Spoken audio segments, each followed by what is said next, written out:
ग्रान कतून को अस्सलामु अलैकुम रहमतुल्लाहि व बरकातुहू। नूर इस्लाम प्रोग्राम सरा मुफ्ती अब्दुल गफ़ार क़ादरी सासु खिदमत के हाजिर दे कदरदानो दरबी वसानी मियाँ शुरू शुआ और द जुमे मुबारक और रज़ हमदा यो नवे मौजू सासु खिदमत के रोड़े दे पदे नियत इरादा बांधे च जमुन कतून के उर्दून की दगी इलम के इजाफ़ा उशी और खुसूसन द नबी अलैहिस्सलातु वस्सलाम मुबारक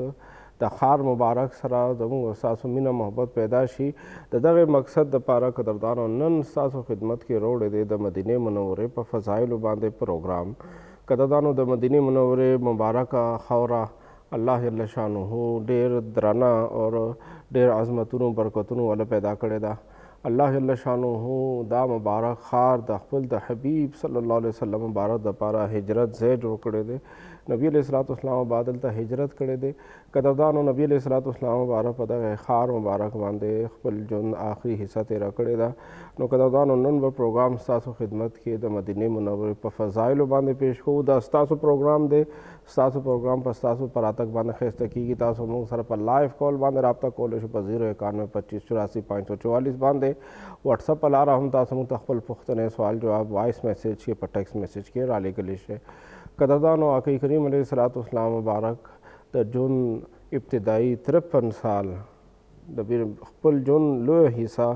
आगा मक्के मुकरमे पर मुबारक खौरा बांधे तेरा अकड़ा सलवेख कालो बांधे आक़ी करीम अलैहिस्सलातु वस्सलाम मुबारक ऐलान नबूवत फरमाइल और दियार लसकाला नबी अलैहिस्सलातु वस्सलाम मुबारक मक्के मुकरमे पर मक्का बांधे खल्क होता द इस्लाम दावत वर्को ब्याद अल्लाह जल्ल शानुहु पर हुक्म बांधे नबी अलैहिस्सलातु वस्सलाम मुबारक द मक्के मुकरमे ना मदीने मुनव्वरे त हिजरतों को और खपल जोन आखिरी लस काल दा आक़ी करीम अलैहिस्सलातु वस्सलाम मुबारक द मदीने मुनव्वरे पर पाक खौरा बांधे तेर कड़ी दी नो कदादानो मदीना मुनव्वरा द का मक्का मुकरमा द दादवाना मुक़द्दस खारिये दी दुआनो खारियो ता हरमैन शरीफैन वरी कीगी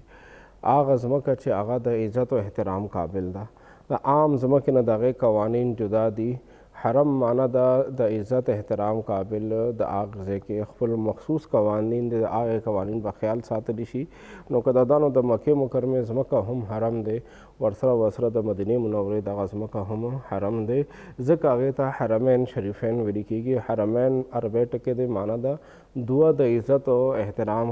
आगा खारिये नो कदादानो मक्के मुकरमे के द अल्लाह जल्ल शानुहु कोर दे बैतुल्लाह शरीफ दे काबतुल्लाह शरीफ से मंगो तासु दागे तवाफ़ु नको आगे के अल्लाह जल्ल शानुहु सफ़ा मरवा और वरसरा मिना मुज़दलिफ़ा मैदान अरफ़ात उनके के अज़ीम शान ज़ई नदी अज़ीम शान बाबरकत मकामात थी और दे सरा सरा कदादान अल्लाह जल्ल शानुहु मदीने मुनव्वरे लोए शान दा वरकड़े दे अल तक दा आक़ी करीम अलैहिस्सलातु वस्सलाम मुबारक रोज़ा मुबारक दा नबी अलैहिस्सलातु वस्सलाम बा क़ब्र अनवर दे नबी अलैहिस्सलातु वस्सलाम मुबारक मदीने मुनव्वरे त हिजरतों को नो आक़ी करीम अलैहिस्सलातु वस्सलाम मुबारक सरा सहाबा किराम हम मदीने मुनव्वरे त हिजरतों को अवलीन द इस्लामी सल्तनत शेगा मदीना मुनव्वरा के कायम शो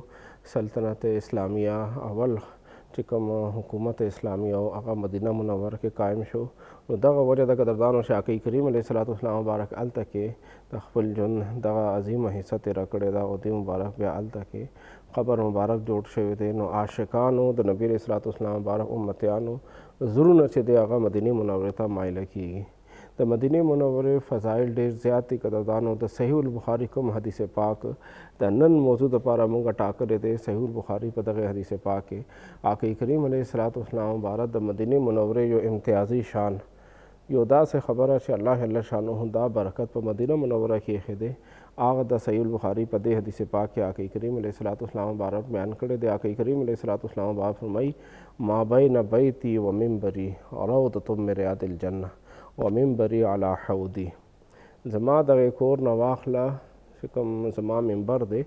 दगे जे पुरिश सुमरा इलाका दा द जन्नत द बागुनु ने ओ बाग दे और जमा मिंबर बा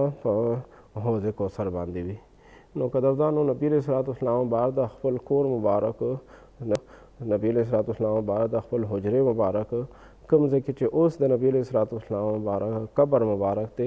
दगे जे नवाखला तर मिंबर पुरे दगे इलाके ता आक़ी करीम अलैहिस्सलातु वस्सलाम मुबारक ओ फरमाइल छिदा द जन्नत द बागुनु ने यो अज़ीम शान बाग दे दा हदीस पाक पर सहीहुल बुखारी के मौजूद थे आक़ी करीम अलैहिस्सलातु वस्सलाम मुबारक दगे ज़म के तर रियाज़ुल जन्ना वेली दी रियाज से दे कदरदानो दाद अरबे टके दे माना एदा बागुना او جنه معنا د جنت، د جنت باغونه معنا دا چې دغه ځمکه چې دا د جنت د باغونو نه یو عظیم شان باغ دی. نو قدردانو دا د جنت باغونه دي. دلته کې الله پاک نبی علیہ الصلوۃ والسلام مبارک قدم ته نبی علیہ السلام مبارک خپو مبارک ته دغه مبارک کور مبارک ته الله جل شانه جنت دغه باغونه وروړي دي. د حدیث پاک په شرح کې علما کرام فرمایي چې دلته کې ریاض الجنه کې دلته کې عبادت دا د جنت تطلو سبب دی. یوه معنا د حدیث پاک ریاض الجنه دا کړې ده چې دلته کې څوک عبادت کوي الله جل شانه به هغه ته جنت نصیب کړي. نو دغه وجه د قدردانو چې نن موږ ګورو چې څومره هم حاجیان یا عمرې والا هغې نبي علیه الصلوۃ والسلام مبارک روضه مبارکې ته لاړ شي، نبي علیه الصلوۃ والسلام بارګاه سلام وکړي، نو بیا هغې ریاض الجنه کې د نفلو دپاره کوشش کوي. هغې کوشش دا چې موږ په ریاض الجنت کې نفل وکړو. اوس سعودي حکومت چې دی دا نظام جوړ کړی دی چې نسک ایپ کې هغې د ریاض الجنت کې نفل دپاره پرمنټ دغه قانون لاګو کړی دی چې هر انسان چې هغه حج له راځي یا عمرې له راځي، نبي علیه الصلوۃ والسلام مبارک روضې له راځي، هغه په وزټ باندې راځي، نو هغه به د ریاض الجنت کې نفل کول دپاره دغه عبادت کول دپاره به هغه د نسک ایپ کې به پرمنټ باندې اجازت اخلي. پرمنټ به اخلي، نسک ایپ کې خپل پرمنټ دی هغې باندې به اجازت اخلي، هغې باندې به پرمنټ اخلي، هغې نه وروسته به بیا هغه دننه تللی شي او دننه دغه عبادت کولی شي، نوافل کولی شي، تلاوت کولی شي، درود پاک ویلی شي. نو قدردانو څوک هم حج عمرې له ځي نو هغې د ځان دپاره د ریاض الجنت کې عبادت دپاره دغه طریقه کار شکر پرمنټ حاصلول دي، دغه اجازت حاصلول دي، اجازت نامې باندې هغې ځان ته دغه سیسټم برابر کړي. زموږ ډېر مشران داسې وي چې هغې موبایل استعمال باندې نه پوهېږي، نو هغې د خپل ملک نه خپل ځای نه چې کوم خلک په موبایل باندې پوهېږي هغې په ذریعه باندې د خپل چې کوم ورځې د دې مدینه منوره کې راځي د دې د خپل شیډول مخکې نه معلوم وي چې دومره ورځې به مکه مکرمه کې بیا دومره ورځې مدینه منوره کې، نو دوی د خپل شیډول مطابق کوم ورځې مدینه منوره کې راځي نو د هغې مخکې نه بوکینګ وکړي. ډېر خلک هلته لاړ شي، هلته ورسره موبایل وي، هلته کې ورسره سهولت وي، خو داسې څوک نه ملاوي چې هغه دوی دپاره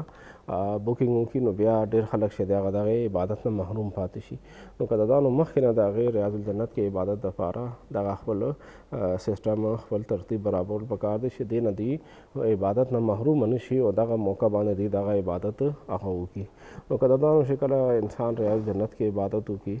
نو د دې یو فایده محدثینو دا لیکلي دی چې الله جل شانه دغه عبادت د برکته دغه انسان ته جنت نصیب کړي.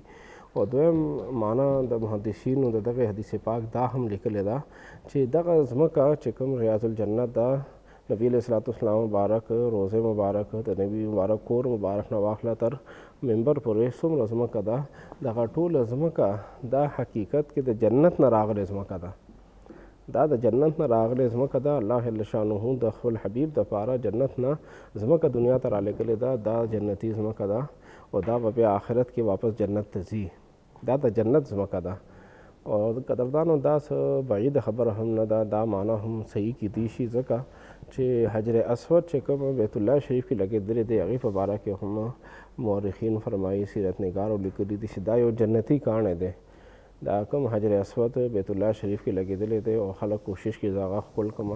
یا د هغې استلام وکړي، لاسونه اوچت کړي او بیا ښکل کړي، دې ته استلام ویلی شي. نو دا به هر ځل باندې طواف کې عمرې والا حج والا طواف کې دغه عمل کوي. نو قدردانو چې کله د استلام کوي نو دا حجر اسود احترام کوي، نو دا حجر اسود هم دا د جنت نه راغلی کاڼی دی.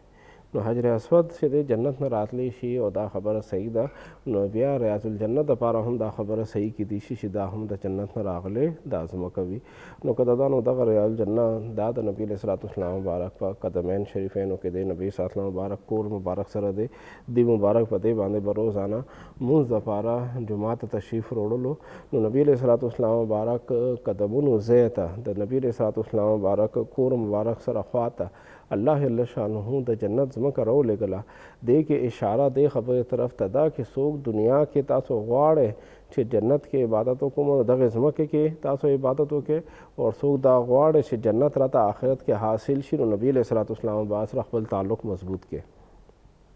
نبی علیہ الصلوۃ والسلام مبارک باندې ایمان وروړئ، د هغې اتباع وکړئ، د هغې سره خپل تعلق مضبوط کړئ، نو د هغې د برکته به الله جل شانه جنت نصیب کړي. ځکه دنیا کې جنت هغې مبارک قدمونو ته، د هغې مبارک کور ته، د هغې مبارک جمعات الله پاک را لګلې دی او که آخرت کې جنت غواړي نو دنیا کې هم جنت دلته کې دی، آخرت کې به هم جنت نبی علیه الصلاۃ والسلام مبارک په اطاعت کې، د هغې مبارک په مینه محبت کې او د هغې مبارک په شریعت باندې په عمل کې به ملاویږي. قدردانو نبی علیه الصلاۃ والسلام مبارک کوم عظیم خار کې دی مبارک پاتې شو، هغې خار له الله جل شانه ډېر عظیم شان امتیازي شان ورکړی دی. د مدینې منورې کې د نبی علیه الصلاۃ والسلام مبارک راتګ نه مخکې دغې ځای ته دغې ځمکې ته به خلکو نامه یثرب اخیستله.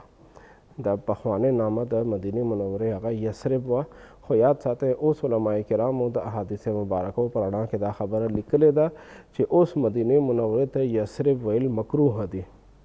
اوس څوک د مدینې منورې نامه یثرب نشي اخیستی. یثرب معنا وه ملامتیا ځای، د تکلیفونو مصیبتونو ملامتیا ځای. څوک به دلته رالو هغه به بیمار شو، وبا به وه دلته کې، د وبا ځای و دلته کې بیماری به وشي، څوک به رالو بل کس به هغه ته ملامتیا کولو چې تا ته چا وشي هلته لاړ شه.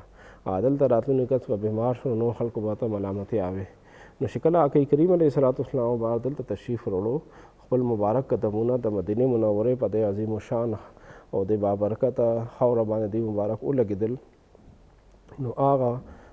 بیماری، هغه وباګانې، هغه تکلیفونه چې کوم د آقا کریم علیه الصلاۃ والسلام مبارک راتګ نه مخکې دلته کې وو، هغه بیماری، هغه تکلیفونه الله جل شانه د مدینې منورې نه بهر منتقل کړل.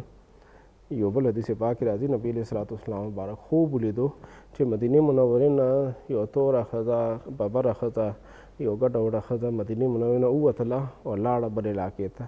نو صحابه کرامو تپوس وکړو قربان یا رسول الله تاسو د دې څه تعبیر وباسلو؟ دوی مبارک فرمایل چې الله جل شانو د مدینې منورې وبا او دا بیماری تکلیفونه دلته نه منتقل کړ، جحفې ته یوړل. جحفه یو بار یو بل علاقه وه،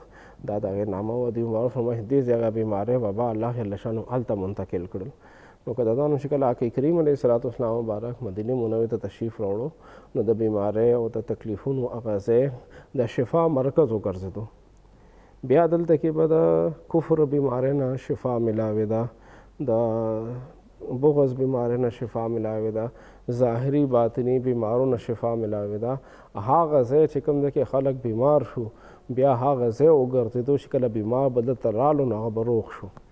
الله جل شانو به هغه له شفا ورکړله. نو دا د مدینې منورې برکت دی قدردانو چې د هغې په نامو کې یوه نامه ده توابه. توابه مدینې منورې په نامو کې یو نامه ده، هغه ځای چې هغه ښایسته ځای دی، پاکیزه، صفا سوتره، او یو معنا ده هغه ځای چې هغه ځای ته راتلو باندې د انسان زړه خوشحالیږي. او دا یو حقیقت دی قدردانو. زموږ څومره وروڼه خویندې، زموږ میندې خویندې، زموږ مشران کشران، هغوی چې حج له یا عمرې راتلي دي، هغوی ته دې خبرې په خپله ذاتي تجربه شوي وي چې کله د مدینې منورې علاقه، د مدینې منورې عظیم الشان ښار رانږدې کېږي، د زړه حالت چې هغه بدلیږي، زړه د انسان هغه خوشحالیږي. مدینه منوره چې کله رانږدې کېږي د انسان زړه خوشحالیږي. نو د هغې یو وجه دا هم ده چې مدینې منورې نامه د هغه ځای چې هلته کې د انسان زړه خوشحاله وي، هلته کې د انسان زړه باغ وي، هلته کې د انسان زړه نه راتنګېږي. ما په خپله بعضې داسې حاجیان لیدلي دي چې هغې کالونه تېر کړي دي مدینه منوره کې، خو کالونو باندې هم د هغې زړه دا نه غواړي چې موږ دلته نه لاړ شو. قدردانو یو کس چې یو ښار کې پاتې کېږي او د هغه محدود یو علاقه وي، په هغې کې نوکري کوي، هغې کې هغه خپل منډې تړې وهي، میاشت، 2 میاشتې، 6 میاشتې، کال پس د هغه زړه دا غواړي چې چېرته بار ووتې او چېرته چکر باندې لاړې او دا خپل دا کوم روټین دی، دا تړلی ځای دی او هغې کې زه ګرځم او هغې کې زه تاویږم، دې نه لږ بهر وځم چې زما دغه لږ شانتې آوټینګ وشي او زما دغه لږ شانتې ترتیب بدل شي. خو مدینه منوره هغه ښار دی قدردانو چې خلکو پکې کالونه تېر کړي دي، بیا هم د هغې زړه نه غواړي چې موږ ترې نه بهر لاړ شو. امام مالک رحمت الله تعالی علیه د مذهب امام د لوی امام تیر شوی دی. امام مالک رحمت الله تعالی علیه صرف یو ځل مدینه منوره نه بهر فرضي حج دپاره تشریف وړلو، هغې نه علاوه به هغه مبارک مدینه منوره ښار نه بهر نه وتلو. مدینه منوره داسې عظیم شان ښار دی چې هغې کې د انسان زړه نه راتنګېږي بلکې بهر وتلو باندې انسان زړه راتنګېږي. چې کله انسان مدینې منورې ته روان وي قدردانو نو د هغه د زړه حالت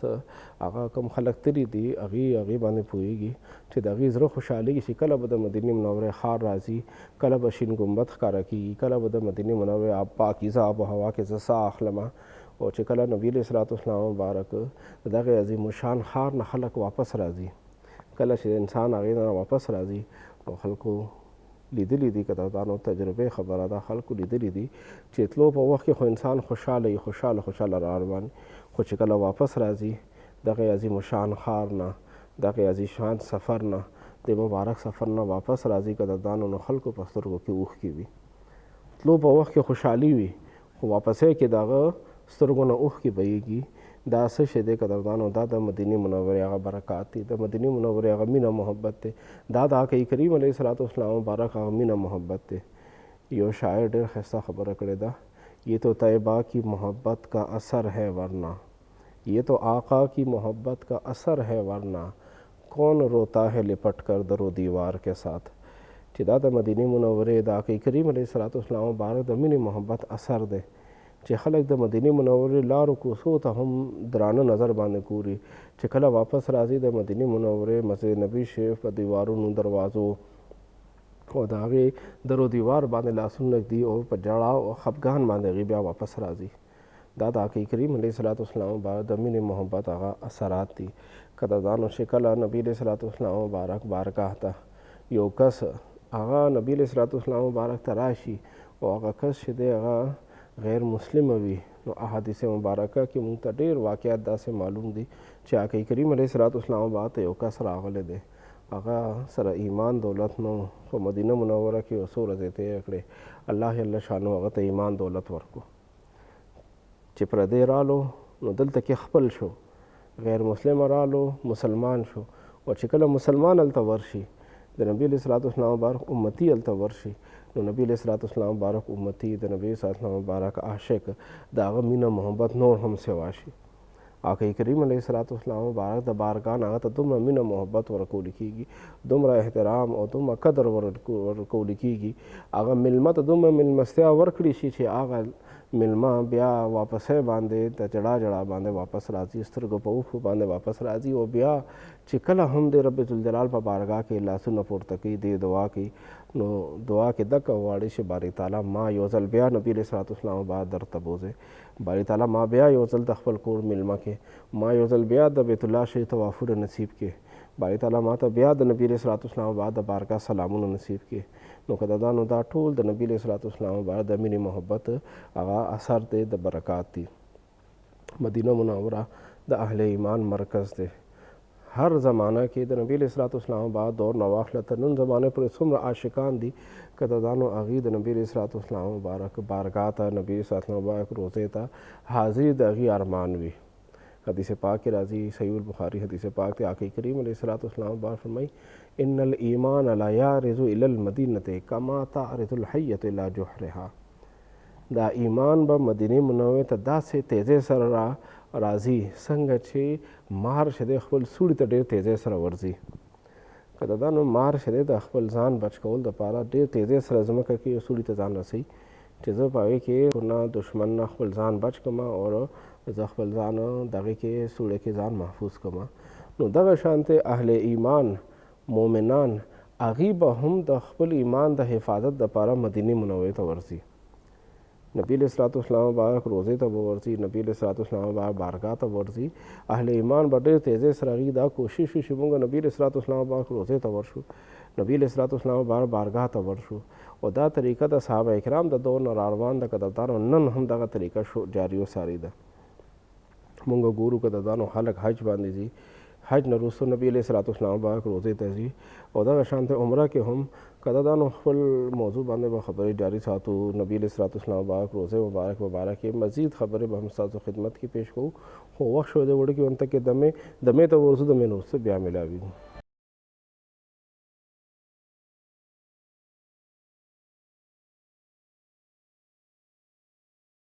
ګران کتونکو یو ځل بیا پروګرام ته هرکلی پروګرام ستاسو خدمت کې روړ دی د مدینې منورې په فضایلو باندې قدردانو د مین وړاندې خبره شروع وه چې آقا کریم علیه الصلاۃ والسلام مبارک دغه عظیم الشان ښار مدینه منوره دا د عاشقانو د ایمان مرکز دی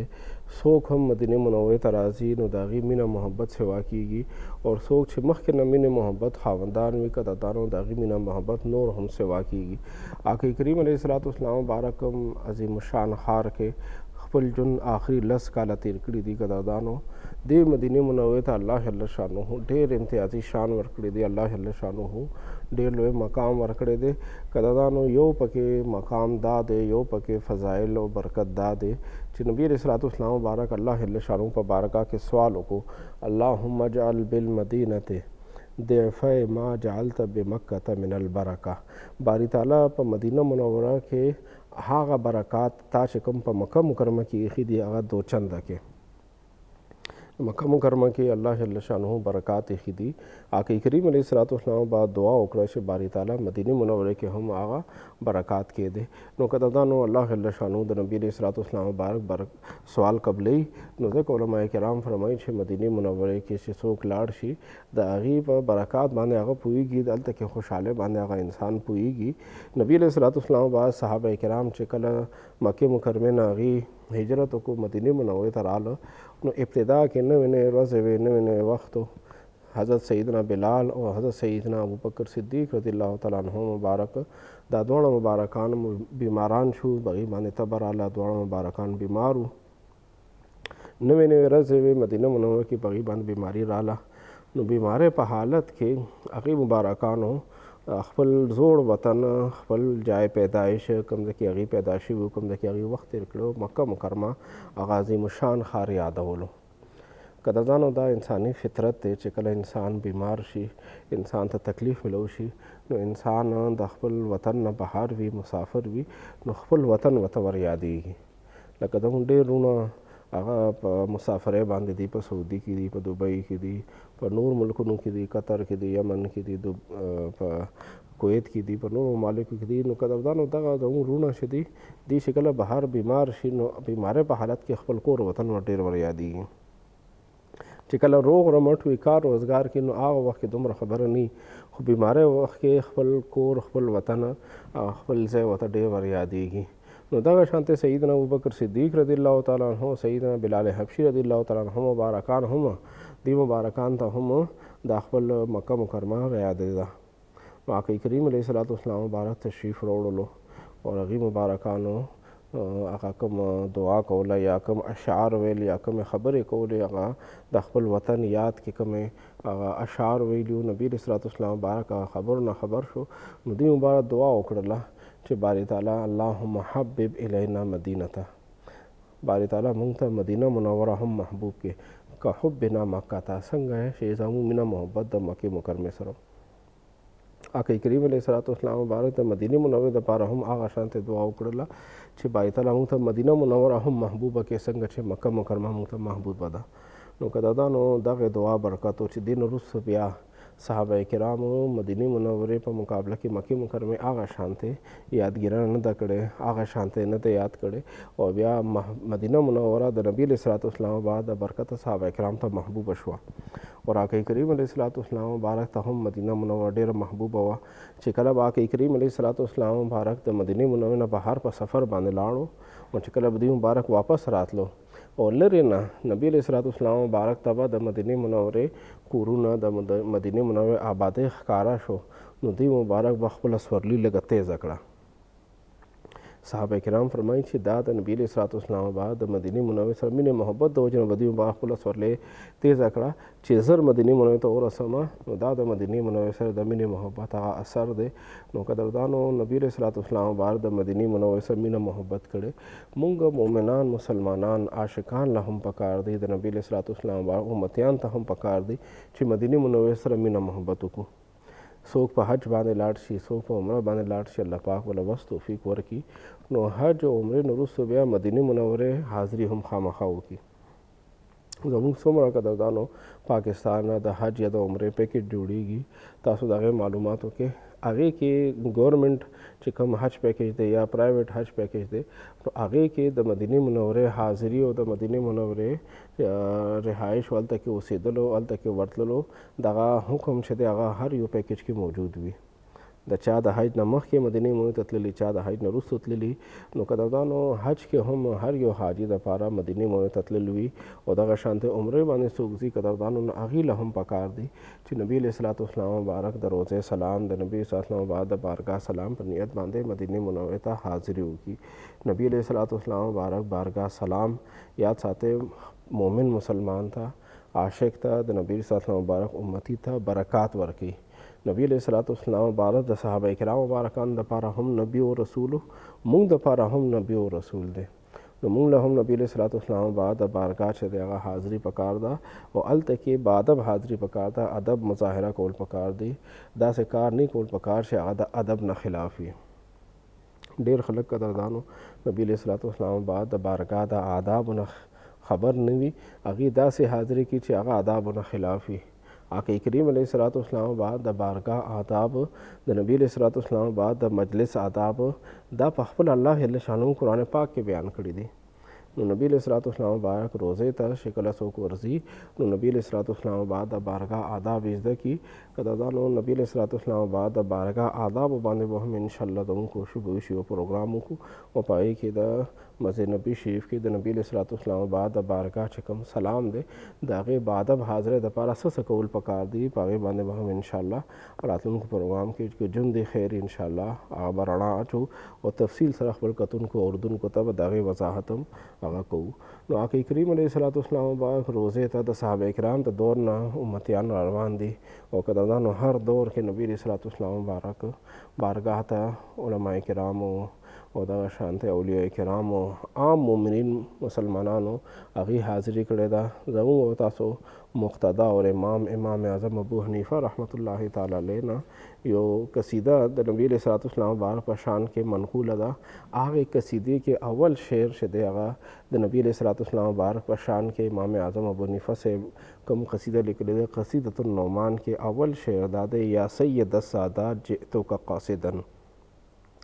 اے سردار د سردارانو زه ستاسو په نیت او اراده باندې تاسو له راغلی یم. ارجو رداکا واحتمی بحماکا، زه ستاسو رضامندي لټول غواړم او ستاسو په پناه کې راتلل غواړم. زه ستاسو پناه غواړم، ستاسو پناه کې راتلل غواړم. نو قدردانو زموږ ستاسو مقتدا او امام اعظم ابو حنیفه رحمت الله تعالی علیه هغه په دغې مقصد او اراده باندې نبی علیه الصلاۃ والسلام مبارک روزې ته حاضر وکړه چې زه نبی علیه الصلاۃ والسلام مبارک ته ورځم. نبی علیه الصلاۃ والسلام مبارک موږ او تاسو دپاره هم نبی او رسول دی. موږ او تاسو هلته کې حاضري وکړو، نبی علیه الصلاۃ والسلام مبارک په بارګاه کې باادب سلام وکړو. نو یاد ساتئ نبی علیه الصلاۃ والسلام مبارک د امتی ته کوم حاضري کوي، بارګاه ته کوم سلام کوي، هغې د وجې نه نبی علیه الصلاۃ والسلام مبارک بارګاه کې سلام د وجې نه امتی ته فیوزات او برکات ملاویږي. الله پاک هغې امتی ته برکات ورکوي. نو ځکه کوشش دا پکار دی چاله الله پاک توفیق ورکړي وي حج لځي نو حج نه وروستو یا حج نه مخکې نبي علیه صلات وسلام بارګاه سلام وکړي. که حج بس نه کړي، که دغانو پیسې ورسره وي نو پخپله هم لاړ شي، ځان سره خپل بچي خپل کور والا هم نبي علیه صلات وسلام بارګاه ته بوځي. خو اهمه خبره دا ده قدردانو چې زموږ ډېر ما لیدلي دي قدردانو، الله پاک ما ته توفیق راکړی څو پیره زه حج عمرې باندې لاړم. نو زموږ ډېر پښتانه وروڼه خویندې هغې خپل مور او پلار حج عمرې ته راولېږي، خو هغې ته د حج عمرې احکامات نه ښیي. حج عمرې طریقه کار د هغې چې کوم عبادات دي دا به څنګه ادا کوې، د حج دپاره 5 ورځو کې کوم کوم عبادات څنګه کول دي، عمرې دپاره چې کوم عمره ده هغې عبادات څنګه کول دي، د هغې احکاماتو نه بېخبر وي. هغې د وجې نه هغې نه غلطیانې کېږي او غلطیان د وجې نه په هغې باندې بیا دم راځي او ډېر جرمانه هغې باندې راځي. نو قدردانو لکونه روپۍ مونږ په حج عمرې باندې لګوو، لکه اوس تقریبا حج پیکیج چې دی 11 لاک نه بره دی او دغه شانته عمره چې دغه تقریبا 2.5 لاک 3 لاک ته ورسېده. نو قدردانو دومره پیسې مونږ دلته نه ولګو یو نیک عمل دپاره، یو عبادت دپاره، رب ذوالجلال راضي کول دپاره، خو هغې نه مخکې مونږ د هغې عبادت هغه طریقې نه زده کوو. هغه عبادت دپاره کوم احکامات دي د هغې دپاره څه طریقه کار دی دا به څنګه کوو، هغه طریقې نه زده کوو. د هغې نقصان دا وشي چې مونږ لاړ خو شو خو ثواب په ځای باندې خلک ګناه وګټي، ګناه ورته ملو شي، ګناه ورته حاصل شي، عبادت په ځای باندې هغې د الله جل شانه نافرمانۍ هلته کې کوي. څنګه چې قدردانو مکه مکرمه حرم دی، د هغې خپل اصول دي، قواعد دي، هلته کې بعضې کارونه احرام په حالت کې منې دي، بعضې کارونه د حرم په حدود کې منې دي. دغه شانته مدینه منوره دا هم حرم دی، مدینه منورې دپاره هم اصول او قواعد دي. مدینه منورې کې به انسان چې پاتې کېږي هلته کې هم حرم دی، د هغه ځای به هم قواعد خیال ساتي، نبي علیه صلات وسلام مبارک د بارګاه آدابو په خیال ساتي. نو دا خبرې زده کول د حج عمرې تلو نه مخکې پکار دي. او قدردانو دا په یو ورځ کې نه زده کیږي. خبرې ډېر زیاتې دي، احکامات ډېر دي. نو چې کله هم انسان د حج عمرې ته تلو اراده وکړي نو روزانه لږ لږ که دی په خپله لوستلی شي کتاب، نو کتابونه واخلي د حج عمرې احکاماتو والا، هغه مسایل زده کول شروع کړي. که دی لوستلی نه شي، عمر داسې دی چې دی لوستلی نه شي کولی، دی تعلیم نه دی حاصل کړی، نو بیا قدردانو په ویډیوز کې هم د حج عمرې احکامات او د هغې هغه طریقه کار هغه ملاویږي. انسان په ویډیوز باندې هغه کتلو باندې اورېدلو باندې انسان هغه مسایل زده کړي. علما کرام سره کینی یا کوم مخکې حج عمرې ته ډېر خلک دي هغوی هغه احکامات زده کړي دي، هغوی نه دا مسایل زده کړي، خو دغې مبارک سفر باندې تلو نه مخکې دا خبرې زده کړي. ځکه چې بیا هلته لاړ شي، بیا هلته کې هغوی اسانه خبرې یو بل نه تپوس کوي، غلطۍ ترې وشي نو بیا هغوی هغه جرمانه ادا کوي، نو دا هغوی ته بیا ګران ښکاري. او چونکې دا سفر مشقت والا سفر دی، دې کې د انسان ګناهونه معافیږي. نو قدردانو ګناهونو معافۍ دپاره مشقت او تکلیف برداشت کولو دا هم زموږ ذمهواري ده. نو هغې وجې نه قدردانو مشقت پکې راځي، نو ډېر خلک ورته مخکې نه تیار نه وي. حرمین شریفینو کې نبی علیه صلات والسلام پاک روزه مبارکه کې هلته کې د پیاده سفر ډېر زیات وي. هوټل نه مدینې منورې پورې، هوټل نه مکې مکرمه حرم شریف پورې، کعبۃ الله شریف پورې، بیا دننه مزل ډېر زیات وي. بیا هلته کې طواف کې هم پیاده ګرځېدلی وي، په صفا مروه سعی کې هم پیاده ګرځېدلی وي. دغه شان د مدینه منوره کې مدینې منورې د هوټل نه حرم شریف پورې، مسجد نبی شریف پورې، او مسجد نبی شریف کې بیا دننه هم مزل کول وي. نو ډېر خلک د مشقت عادت نه وي، هغوی آرام او راحت عادت وي. هغه په کور کې په خپل کلي کې 2 قدمه ځای هم په موټرسایکل باندې هغوی ځي او راځي، پیاده مزل نه کوي. نو هلته کې چې کله بیا پیاده ګرځېدل وي، نو دغه پیاده ګرځېدل هغوی ته بیا تکلیف جوړېږي. نو ځکه څوک حج عمرې باندې تلل غواړي قدردانو، نو هغوی اول نه پیاده ګرځېدل خپل ځان عادت جوړ کړي. مدینې منورې کې هم پیاده ګرځېدل ډېر زیات وي. نو قدردانو مخکې نه خپل ځان عادت کړي چې پیاده ګرځېدو عادت شي. هلته کې موسم هم ګرم وي، پیاده ګرځېدل هم وي، نو دا ټولې خبرې راجمع شي، نو ډېر خلکو ته بیا تکلیف وي. هلته کې هغوی ته مشقت برداشت کول ګران وي، نو هغې دپاره دی مخکې نه خپل ځان عادت کړي. قدردانو مدینه منوره د نبي علیه صلات والسلام مبارک ښار دی، هلته کې دی مبارک پاتې شوي دي. د مدینې منورې یو امتیازي شان بل هم دی چې دجال به په ځمکه باندې چې کله راځي، دی به ځمکه باندې ګرځي، نو ټول ښاریو کې به دی ننوځي، خو مکه مکرمه او مدینې منورې ته به دی نشي داخلېدی. مدینه منوره دا حرم دی، د حدودو ته به هغه نشي داخلېدی. حدیث پاک کې راځي چې دجال به دغه حرم ته مدینې منورې ته نشي داخلېدی. هلته الله پاک فرښتې مقرر کړي وي، دغه دجال به یې ته نشي داخلېدی. نو قدردانو مدینې منورې کې اهل ایمان پاتې کېږي، اهل ایمان هلته کې اوسېږي. د دجال چې کوم د اهل باطل او د شیطان د ګروه هغه سردار دی، هغه هلته کې نشي ورتلی، ځکه چې هلته کې د اهل ایمان او سردار آقا کریم علیه صلات والسلام مبارک ښار دی. دغه دجال دغه مدینې منورې ته نشي داخلېدی. الله جل شانو مدینې منورې له دا امتیازي شان ورکړی دی. بل قدردانو مدینې منورې کې کوم خلک اوسېږي، هغې اوسېدونکي خلک که هغه کاروباریان دي، که هغه دغه ځای رهایشي دي، هغه هلته کې خادمین دي، هلته کې څومره خلک پاتې کېږي. انسان څومره هغوی ته خیر رسولی شي خیر ورسوي، خو هغه ځای خلکو ته نقصان رسول، تاوان رسول، او هغوی ته نقصان په نیت باندې یو کار کولو، دا انسان ته ډېر غټ نقصان او تاوان هغې ته مخې ته کولی شي، دې باندې ډېر غټ نقصان او تاوان راتلی شي. قدردانو حدیث پاک کې راځي، نبي علیه صلات والسلام با فرمایي څوک اهل مدینې ته نقصان رسوي، هغوی ته تاوان او هغوی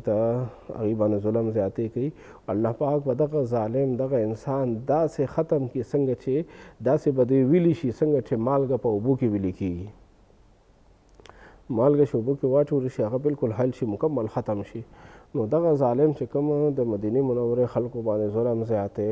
او په هغوی باندې د تکلیف رسولو اراده کوي، نو دغه ظالم دغه انسان به هم دغه شانته ختم شي. نو مدینې منورې ته څوک هم ځي قدردانو، نو مدینې منورې خلک ډېر بابرکته خلک دي. دا د آقا کریم علیه صلات والسلام مبارک هغه انصار صحابه کرامو، مهاجرین صحابه کرامو اولاد دي. د مدینې منورې دا پاک خلک چې کوم دلته پاتې کېږي قدردانو، دا د نبي علیه صلات والسلام مبارک ګاونډیان دي، دا د نبي علیه صلات والسلام مبارک د کلي علاقې خلک دي. د نبی علیه صلات والسلام مبارک د خاطره د هغې مبارک د مخې دغې خلکو قدر احترام کول پکار دی،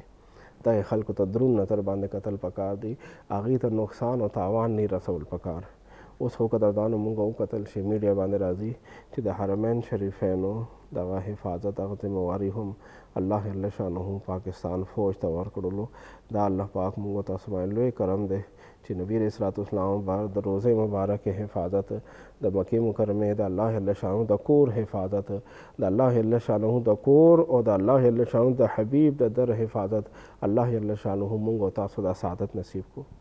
زمونږ دغه پاک فوج چې دی هلته کې حفاظت دپاره مقرر شو، نو قدردانو دا په مونږ تاسو باندې الله جل شانه لوی احسان دی. نو زمونږ عوام چې کوم ځي قدردانو هغوی له هم پکار دی چې د مدینې منورې خلکو سره، د حرمین شریفین د سعودي خلکو سره خیر ښېګړې هغې کار دپاره لاړ شي، نقصان او تاوان نه ځان وساتي.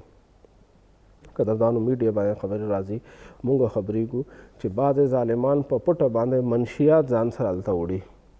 منشیات چې د هغه ځان سره وړي، نو قدردانو یاد ساتئ منشیات وړل دا سعودي قانون کې دا یو داسې جرم دی چې په هغې باندې سزای موت دی او یو څو ورځو کې هغوی سزای موت ورکوي. نو دغې کار نه ځان ساتل پکار دی. حرمین شریفین موږ دپاره قابل احترام ځای دی. قدردانو دې خبرې مزید تفصیل به هم ستاسو خدمت کې پیش کوو، خو وخت شو دی وړوکي ونته کې دمې ته ورځو، دمې نه وروسته بیا میلاویږو.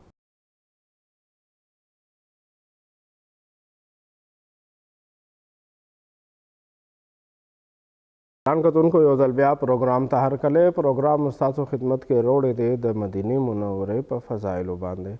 قدردانو دمې نه وړاندې خبره شروع وه چې زموږ بعضې خلک حج عمرې دپاره ځي یا وزټ دپاره ځي یا نوکری کاروبار روزګار دپاره ځي او هغوی ځان سره سمګلنګ هغه شیزونه دلته نه وړي، منشیات وړي. یاد ساتئ دا د مدینې منورې مکې مکرمې او دغې خلکو سره یو ظلم زیاتی دی، هغوی ته نقصان رسول دي. آقا کریم علیه الصلاۃ والسلام با فرمایي څوک چې مدینې منورې خلکو سره ظلم زیاتی داسې کي دی به الله پاک داسې ختم کي څنګه چې مالګه په اوبو کې ختمیږي. نو قدردانو منشیات ځان سره نه وړل پکار. دا خپل ځان سره هم نقصان او تاوان دی، خپل ځان ته هم نقصان او تاوان دی او خپل خاندان ته هم دی او د اهل سعودیه او د مدینې منورې مکې مکرمې خلکو سره هم زیاتی دی. دغه شان د قدردانو بعضې خلک ځان سره دوایانې داسې میډیسن وړي چې په هغې کې نشه وي، نو دا هم په منشیاتو کې راځي، په دې باندې هم سزای موت دی. او بعضې خلک قدردانو چې هغه خبره لیګل ده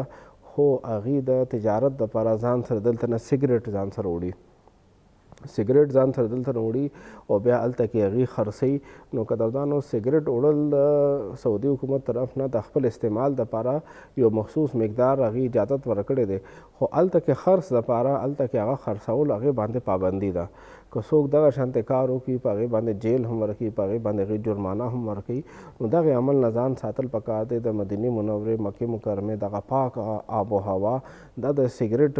دغې لوګي نه او د نقصاني لوګي نه دا ساتل پکار دي. لږ پیسو دپاره خپل ایمان نه خرابول پکار، لږ پیسو دپاره دغه ګناه نه ګټل پکار چې انسان دلته نه ځان سره سګرټ یوسي او هلته کې بیا پیسو دپاره خرڅ کړي او بیا خلک هلته هغه ګناه کوي چې د مدینې منورې او د مکې مکرمې پاک آب و هوا کې سګرټ څکي او دغه ګناه کوي. نو قدردانو ځان ساتل پکار دی داسې کارونه نه چې د هغې د وجې نه موږ تاسو ته نقصان میلاویږي. لږ ګټې ته نه کتل پکار، هغې تاوان ته کتل پکار دی چې دې کې تاوان څومره زیات دی. قدردانو حدیث پاک نبی علیه الصلاۃ والسلام مبارک د مدینې منورې سره مینه محبت چې دی هغه د ایمان نښه ښودلې ده. صحیح مسلم حدیث پاک دی، آقا کریم علیه الصلاۃ والسلام مبارک فرمایي لا یحب المدینة الا المؤمن. مدینې منورې سره به مینه محبت نه کوي مګر مؤمن. مدینې منورې سره مینه محبت به مؤمن کی، دا د هغې د ایمان نښه ده. نو قدردانو الحمدلله څومره مونږ وروڼه خویندې دي، مسلمانان دي، عاشقان دي، هغوی په مخ کې چې کله مدینې منورې خبرې کېږي د هغې زړه خوشحالېږي. چې کله هغې ویډیوز کې د مدینه منوره ګوري، نبي علیه الصلاۃ والسلام مبارک روضه ګوري، مسجد نبی شریف ګوري، نو د هغې زړه خوشحالېږي. نبی علیه الصلاۃ والسلام مبارک دغه مبارک ښار لیدل دا د هر مؤمن مسلمان ارمان وي. قدردانو هر مؤمن مسلمان خدای پاک نه سوال کوي خدای پاک ما خپل کور ته راوبلې، د خپل حبیب روضې ته راوبلې. نو دغه سوالونه دا د مدینې منورې سره د مینې محبت دلیل دی او مدینې منورې سره مینې محبت چې ده دا د ایمان نښه ده، دا د ایمان دلیل دی. نو څوک چې مدینې منورې سره مینه محبت کوي نو دا د خبرې دلیل دی چې دا انسان مؤمن دی. دا د نبی علیہ الصلوۃ والسلام مبارک عاشق دی، دا د نبی علیہ الصلوۃ والسلام مبارک امتی دی. او بیا قدردانو حدیث پاک کې راځي نبی علیہ الصلوۃ والسلام مبارک فرمایي چې علاقې به فتح کیږي، یمن، شام، عراق به فتح کیږي، خلک به سورلی باندې راځي. صحیح البخاري حدیث دی، خلک به دلته سورلی باندې راځي، خپل اهل و عیال او خلک به دلته نه یوسي خپل علاقو ته، یمن ته به لاړ شي، عراق ته به لاړ شي. دوی مبارک فرمایي والمدینة خیر لهم لو کانوا یعلمون. مدینه منوره دوی دپاره ډېره ښه علاقه ده، ډېر ښه ځای دی، کاش کې دوی ته پته وي. نو مقصد دا چې اوسېدو دپاره که ټول نه بهترین، ټول نه ښه ځای دی، آب و هوا په اعتبار سره، ایمان په اعتبار سره، خوشحالۍ په اعتبار سره، هر لحاظ سره که مخ په ځمکه باندې یو ښایسته ځمکه ده، ښایسته ښار دی، نو قدردانو هغه مدینه ښار دی. مدینه منوره دا هغه د ایمان مرکز دی قدردانو چې کله هم انسان هلته تللی دی تلې په خوشحالۍ باندې دی، واپسي په جړا باندې ده. او هلته کې هر څومره انسان ورځې تېرې کړي خو انسان زړه نه مړېږي. د هغې وجه دا ده قدردانو چې انسان کوم یو شیز کې خوشحاله وي، کوم یو شیز کې د هغه زړه مطمئن وي، د هغې نه زړه نه غواړي چې هغه شیز ختم شي او زه هغې نه محرومه شوم. هر مؤمن مسلمان دغه آرزو وي چې زه د مدینه منوره کې همیشه پاتې کېدی. نو چاله الله پاک مال ورکړی، دولت ورکړی دی، نو قدردانو یاد ساتئ مدینه منوره دا د اهل ایمان د مشکلات او تکالیف نه خلاصېدو ځای دی، اهل ایمان د خوشحالۍ ځای دی، د غمونو تکلیفونو نه نجات ځای دی. قدردانو الله پاک د چا باندې نه راولي کو ظاهري باطني څه بیماري راشي، نو یاد ساتئ مدینه منورې آب و هوا، آب زمزم، حرمین شریفین دغه مبارک اوبو دا هم د الله جل شانه شفا یو ذریعه ګرځولې ده. مدینه منورې دغه آب و هوا، د عظیم ښار، د مدینه منورې خاک، یاد ساتئ علماء کرام هغې ته خاک شفا ویلي دي. آقا کریم علیه الصلاۃ والسلام مبارک ته بعض اوقات به صحابي رالو چې هغې په بدن باندې به دانه راختې وه، زخم به و. آقا کریم علیه الصلاۃ والسلام مبارک ګوته مبارکه به ژبه باندې ولګوله، د مدینه منورې خاوره به هغه په ګوته مبارک به خاورې باندې کېښوده، هغې باندې به خاوره ولګېده، دې مبارک به هغې زخم باندې هغې دانه باندې هغه خاوره کېښوده او دې مبارک به دا دعا وفرمایله بسم الله تربة ارضنا، د الله په نامه شروع کومه، دا زما د ځمکې خاوره ده، بریقة بعدنا، او زما دغه لاړې هغې سره لګېدې دي، یشفا سقیمنا، زمونږ دغې بیمار له د شفا ورکړي شي باذن ربنا، زما د رب په اذن باندې. آقا کریم علیه الصلاۃ والسلام مبارک به خپل مبارک لاړې مبارکې لعاب دهن مبارک هغه به مدینه منورې دغې پاکې خاورې سره یو ځای کو او هغه به په هغې زخم باندې په هغې دانې باندې به کېښودو او بیا به دې مبارک دغه الفاظ دغه دعا وکړله او صحابه کرام فرمایي چې الله جل شانه به هغې مریض له شفا ورکړله. نو ځکه قدردانو دغه حدیث پاک په شرح کې علماء کرام فرمایي چې د مدینې منورې خاوره چې دغه خاوره هم خاک شفا ده، الله جل شانه په هغې کې هم شفا ایښې ده. ډېر داسې واقعات شوي دي قدردانو چې الله جل شانه بعضې زخم چې هغه نه ښیېدو هغې کې د مدینې منورې آب و هوا سره دوړې پکې پرېوتې، هغه مبارکې خاورې پکې پرېوتې، الله جل شانه هغې مریض له شفا ورکړله. نو قدردانو چاته چې د دنیا په علاج سره شفا نه میلاویږي، وس طاقت یې کېږي، د مدینې منورې کې د شفا مرکز ته، د ایمان مرکز ته، د نبي علیه الصلاۃ والسلام مبارک روضې ته لاړ شي، نبي علیه الصلاۃ والسلام بارګاه سلام دې وکړي، هلته کې ادب سره نبي صلی الله علیه وسلم بارګاه کې سلام وکړي او بیا آب زمزم وڅښي او الله جل شانه نه سوال وکړي چې باري تعالی ته شفا ورکوونکې ستا د حبیب در ته راغلی ما، د هغې مبارک په وسیله باندې ما له شفا راکړې. الله جل شانه شفا ورکوونکی ذات دی، الله جل شانه به هغه بیماري هغه ختمه کړي. قدردانو نبي علیه الصلاۃ والسلام مبارک موږ ته دې خبرې سبق راکړی دی چې موږ به علاج به هم کو، دوا به هم کو، وسره دعا به هم کو. دوا او دعا دواړه یو ځای شي نو هغې سره بیا شفا میلاویږي. نو موږ او تاسو به الله جل شانه نه دعا هم کو، ورسره چې کوم دستیاب ذرایع دي، چې کوم وسایل دي، کومې دوایانې دي موږ سره هغې باندې به هم موږ عمل کو او الله جل شانه نه به سوال کو. نو الله جل شانه مهربان ذات دی. نو قدردانو د خپل نوې نسل د ایمان بچ کولو دپاره، نوې نسل ایمان بچ کولو دپاره خپل بچي ځان سره حرمین شریفین ته بوځئ، د الله جل شانه کور ته بوځئ، د الله جل شانه کور طوافونه ورباندې وکړئ، د صفا مروه سعی ورباندې وکړئ، د نبي علیه الصلاۃ والسلام بعد د بارګاه سلامونه ورباندې وکړئ، د ایمان دغه مرکز ورته وښیئ. द अल्लाह जल्ल शानो कोर ورته وښیه د نبي علیه الصلاة والسلام بعد در ورته وښیه یاد ساتئ د الله جل شانو کور ته چې انسان ورشي خالی لاس واپس نه راځي ایمان به مضبوط شي گمراهان نه به بچ شي غلط خلکو نه به بچ شي که غلط عادتونه پکې وي غلط کارونه به پکې د الله جل شانه د کور د برکت الله جل شانه به ولا د غلط کارونه نجات ورکړي نبي علیه الصلاة والسلام بعد د بارګاه د برکته هغه خلکو ته به الله جل شانه ظاهري باطني بیمارونه غلط کارونه هغې نه به وله نجات ورکړي نو قدردانو مونږ د خپل بچو د کامیابۍ دپاره د هغې په فیسونو باندې لاکونو روپۍ لګوو نو دا هم د بچو د کامیابۍ دپاره یو ذریعه ده چې نبي علیه الصلاة والسلام بارګاه ته بوځو د الله جل شانه کور ته بوځو نو قدردانو زموږ پروګرام د نبی علیه الصلاة والسلام مبارک عظیم الشان ښار مدینه منورې په فضایلو باندې دی دا زموږ د ایمان مرکز دی زموږ د اسلام مرکز دی زموږ د عقیدت مرکز دی چاته الله جل شانه بس توفیق ورکړي حج دپاره لاړ شي نبی علیه الصلاة والسلام مبارک روضې ته لاړ شي الله جل شانه ورله عمرې توفیق ورکړي نبی علیه الصلاة والسلام مبارک روضې ته لاړ شي څوک هلته کې کار روزګار کوي سعودی کې کار روزګار کوي حج عمرې د لاړ شي نبی صلی الله علیه وسلم مبارک روضې ته لاړ شي دا غیر چاپیر ممالک کې نږدې علاقو کې کار کوي قدردانو پیسې دې جمع کړي نبی صلی الله علیه وسلم مبارک روضې سلام دې وکړي الله جل شانه موږ او تاسو ته